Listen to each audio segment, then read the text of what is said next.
Guys, so on April the 8th, we will have a once in a million years event on April the 8th.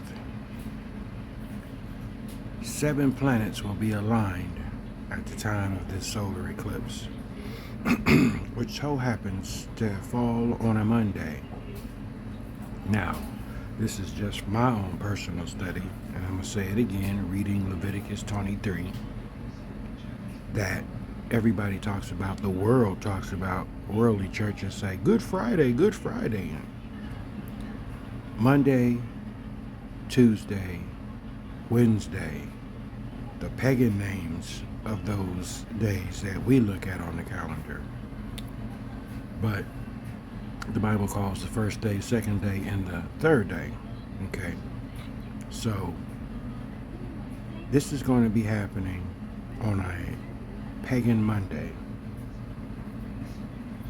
But in actuality,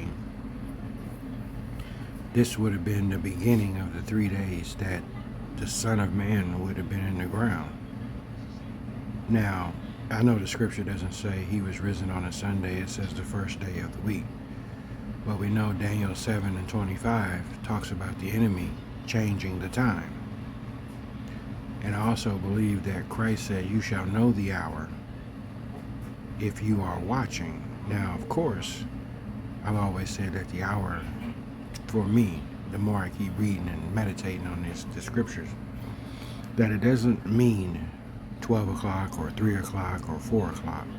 That the hour means based on his prophecies of the things that were coming to pass. This hour is upon us. When he talked about the beginning of sorrows, everything he said in that prophecy is here right now. Okay, so that's the hour that I'm looking at, and we see all of these things he said that was going to be happening, okay, in these end times, and they're happening. That's the hour that I'm looking at when you look at all these situations. Okay, so April 8th, okay, I found this, someone posted online. I looked this up, and there are biblical meanings to this. Of course, we know Genesis 1:14 tells us to watch and look at the sun, moon, and the stars to know the times and the seasons. So, not a calendar that they made. So, here we are, the sun, as I've been talking about for the last, I don't know, week or so, 2 weeks.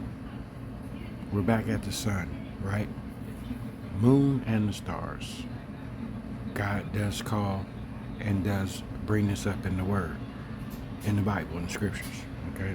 These are the signs. Now, 7 is very prevalent because I want to show you something again in the Scripture. I've done this before. You talk about the 7 churches, the 7 spirits of Yah are in heaven. Revelation 4 and 5, Revelation 5 and 6. So you see 7 churches, 7 spirits of the Most High, Yah, that was sent forth and throughout all the earth, which has to be harvested back at the throne before any seals are open.